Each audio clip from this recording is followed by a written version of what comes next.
Eli tämän näköinen on valmiina tämä laatikko.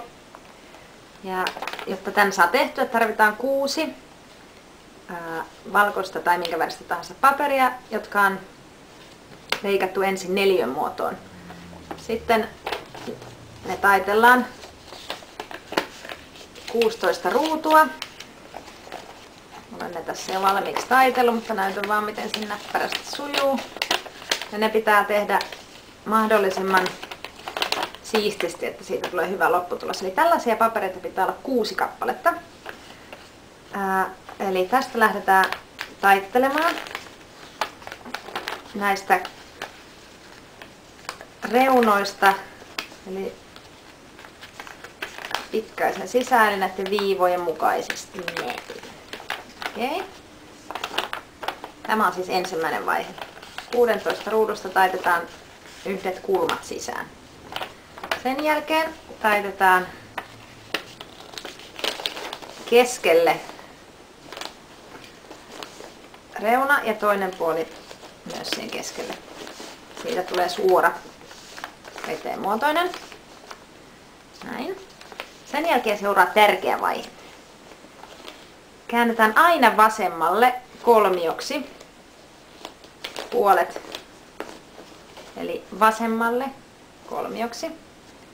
Sen jälkeen käännetään toisinpäin ja taitetaan taas vasemmalle kolmioksi. Niin, että siitä tulee tällainen hieno suunnikas. Näin.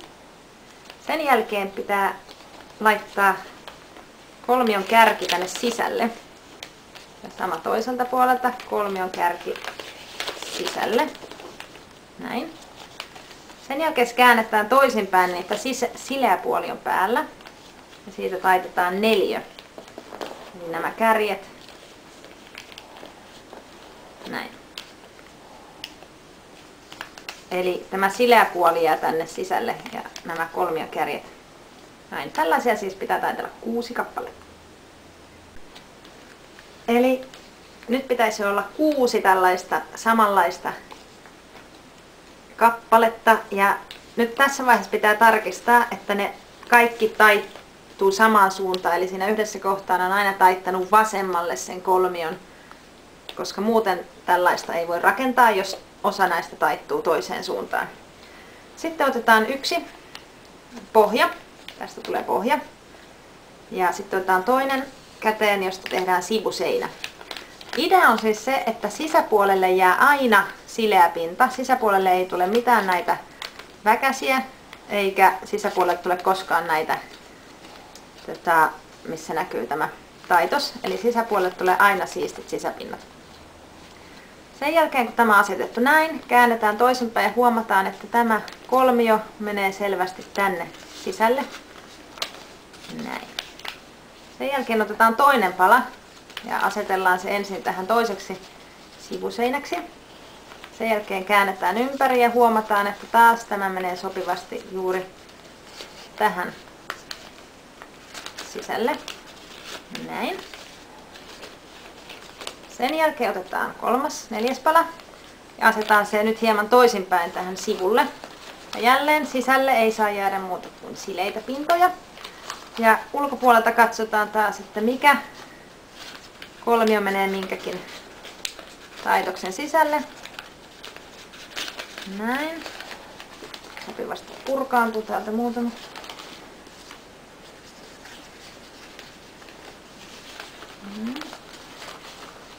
Sitten sivu.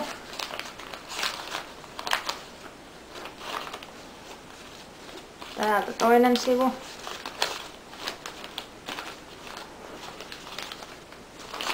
Ja se on kasassa. Sitten otetaan 5. pala. Ja jälleen asetetaan tänne sivulle. Näin, ja nämä väkäset ulkopuolelle ja huomataan, että sisällä on edelleen kaikki ihan sileää valkoista pintaa. Tai sileää pintaa. Ja taas nämä ylimääräiset kolmiolerpukkeet työnnetään tänne sisälle. Täällä sivulla tänne sisälle. Ja täällä sivulla tänne. Nyt sitten on nämä kansi jäljellä. Ja se asetetaan tähän päälle. Näin. Ja taas Laitetaan nämä vielä vapaana lerpattavat kolmiot niille sopiviin paikkoihin. Ne ei mene kuin yhteen paikkaan. Ja aina välillä voi puristaa vähän kiinni. Sitten näin. Ja vielä viimeinen. Näin.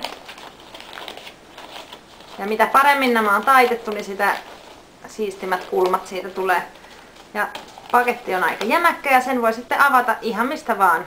Joka puolelta se aukeaa samalla tavalla. Esimerkiksi näin. Ja sitten vielä yksi. Ja sitten siitä tulee hieno paketti.